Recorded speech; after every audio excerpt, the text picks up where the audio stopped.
that the courts found risk distribution. So we have these two prongs of cases on risk distribution that develop. Okay.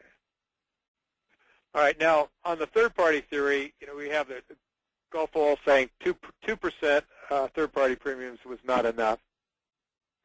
And then you have some other court cases say 50% was enough, 30% was enough. So you have a whole different slew of different answers like that. But these are where premiums are actually being paid by the third parties. Interestingly enough, you have Revenue Ruling 9293, where that was a simple case where a corporation formed the net fact pattern, formed a captive, and it insured its employees. No other insureds were involved. It was just its employees, and the IRS held that that was risk distribution. And later opinions by counsel explained that the risk there is the employees. But all the premium is being paid by the employer corporation. And these other fact patterns, the premiums are being paid by these third parties. But what's interesting about this Revenue Ruling 9293 is that the premiums are being paid by the employer, but the benefit goes to the employees. Now, whether that can be analogized to other situations, I'm not aware of any court cases that have dealt with it.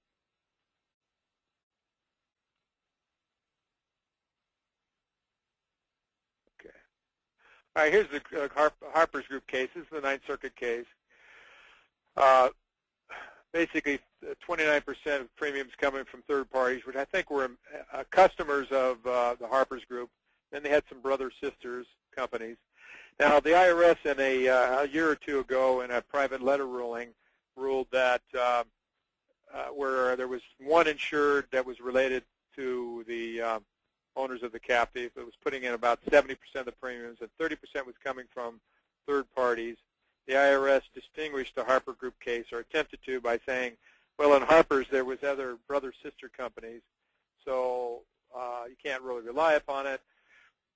Other commentators have said, the IRS is mistaken there, because if you really examine the Harper's Group case, they do not rely at all upon the brother-sister or balance sheet theory, and in fact, a substantial portion of the related party premiums came from one entity of the brother-sisters, so that it really is not as the IRS sees it.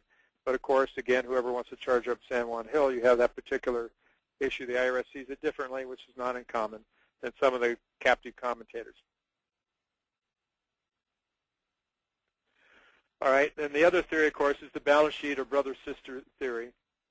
This allows deduction of the premiums paid if you have enough entities and if the risk is spread enough among them enough without any unrelated business.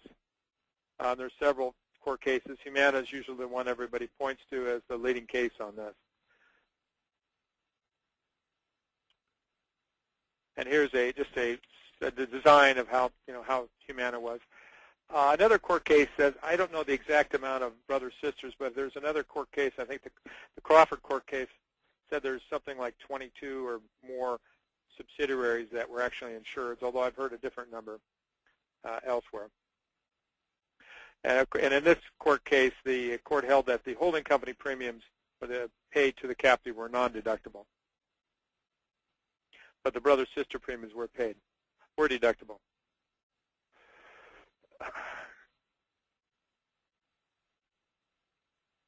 All right.